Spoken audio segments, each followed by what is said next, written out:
Значи новата придобивка е, че са направили вътрешни стълбища и едно стъкалце. Ето тук има сложено. И от тук е нагоре до върха по стълбите.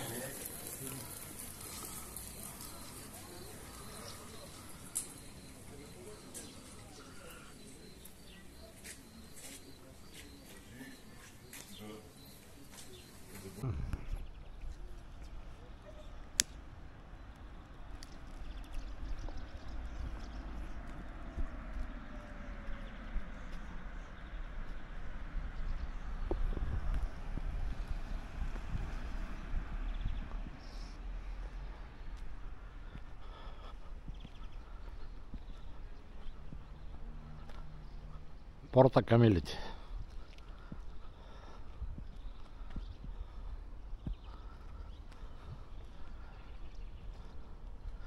По-хубава ли стана или по-зле?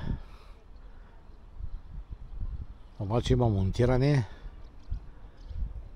парапет с стълби и може да се качи догоре. Това е положителното, което са направили. А по-рано и беше подтъмен. Пръскали се с някакъв циментен разтвор да задържа, да не се руши.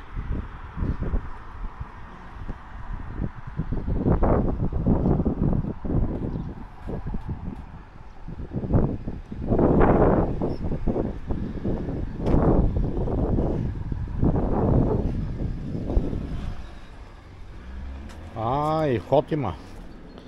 Само че на входа са сложили катанец. Да.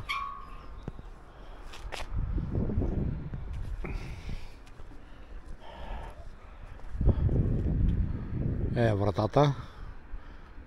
Там къде са го издънили, това не е оригиналният ход. Долу. Той се е качало някъде на това ниво и тогава се е влизало вътре. Дървени рампи е имало. Тия дупките стоят още.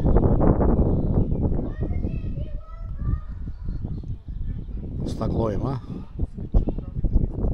Вътрешни стъпала. И чак догоре. Височина някъде около 15 метра.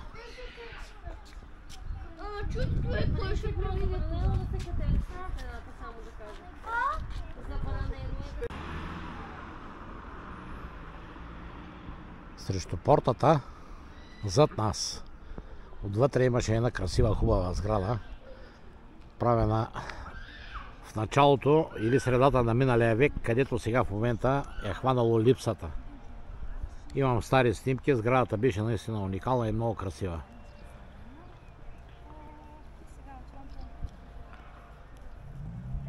Там сега се строи нещо ново.